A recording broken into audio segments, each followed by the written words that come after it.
Students, in this class we are going to discuss about the penicillium, the second example of the ascomycetes members.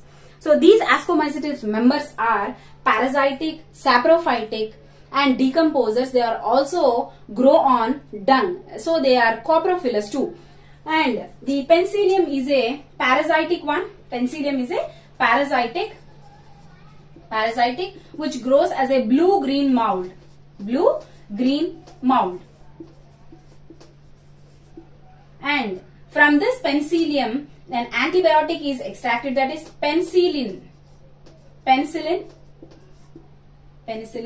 And this penicillium reproduces asexually.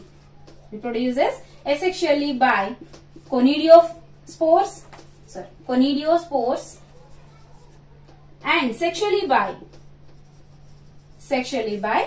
ascospores.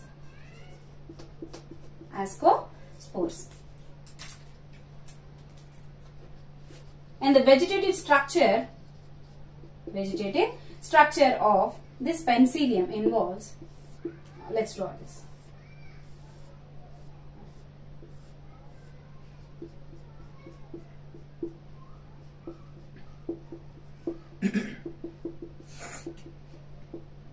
And the ascomycetes, the eumycetes members of these three are the septate hyphae, and these are the higher fungi. So these are higher fungi. And now coming to the penicillium, this is also the higher fungi, and it has septate. Next, the vegetative structure involves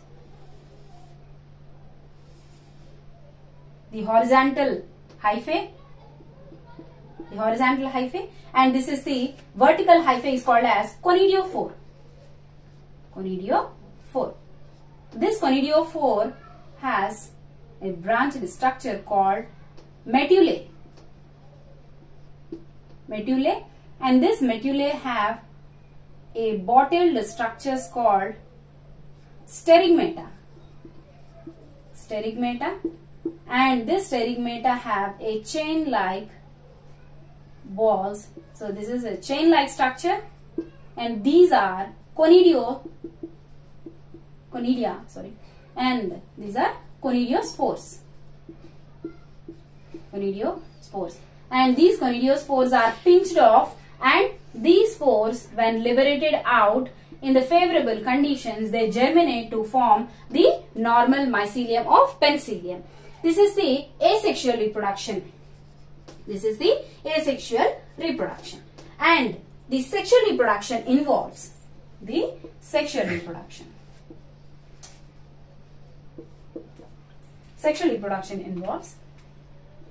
a positive and negative strain, that is a positive hyphae and a negative hyphae along with gametes. The positive gamete is called as, or the male one is called as the antheridia, and the negative one is called as ascogonia.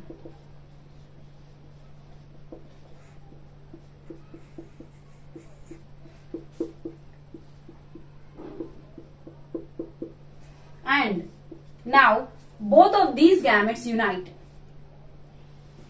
This is the ascogonia. Antheridia is somewhat long and slender, and when it comes in contact with this gamete, it coils around it like this. It coils around the ascogonia.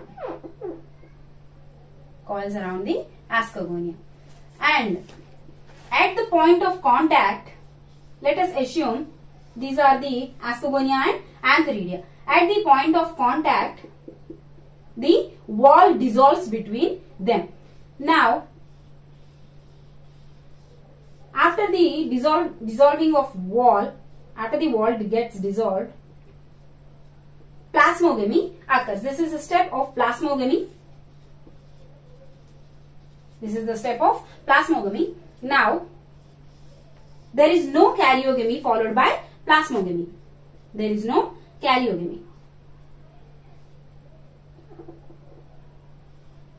Both of this nucleus remains here. there is a small hook-like structure which arises from the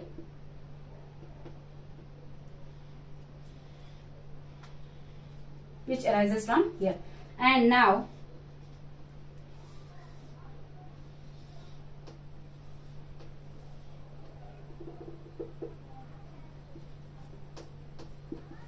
these nuclei, both of these nuclei undergoes one mitotic division.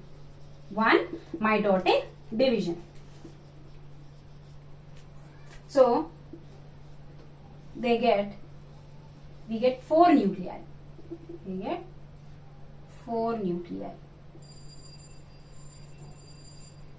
1, 2, 3 and 4. So of these, 2 are positive and 2 are negative ones, and this gives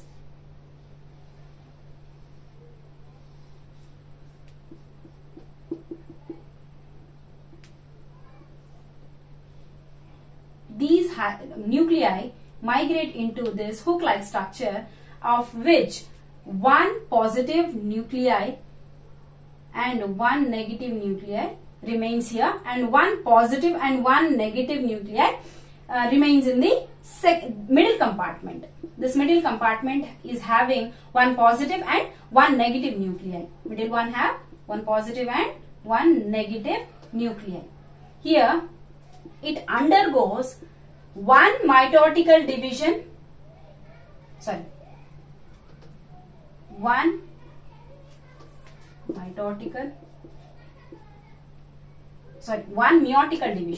meiotic division followed by one mitotic division.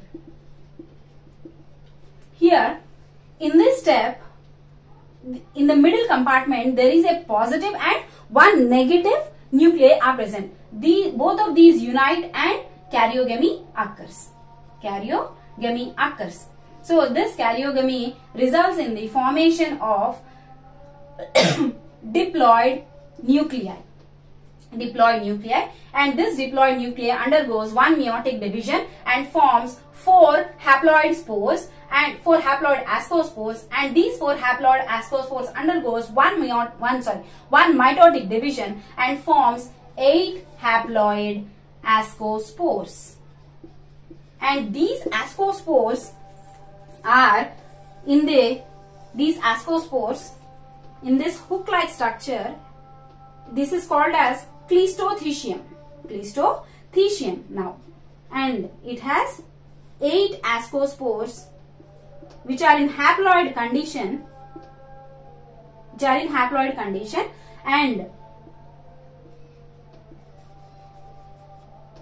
each ascospore is surrounded by a wall and somewhat a little bit of cytoplasm, and these ascospores liberate out when cleistothecium ruptures, and these ascospores, they germinate under favorable conditions into the normal penicillium mycelium.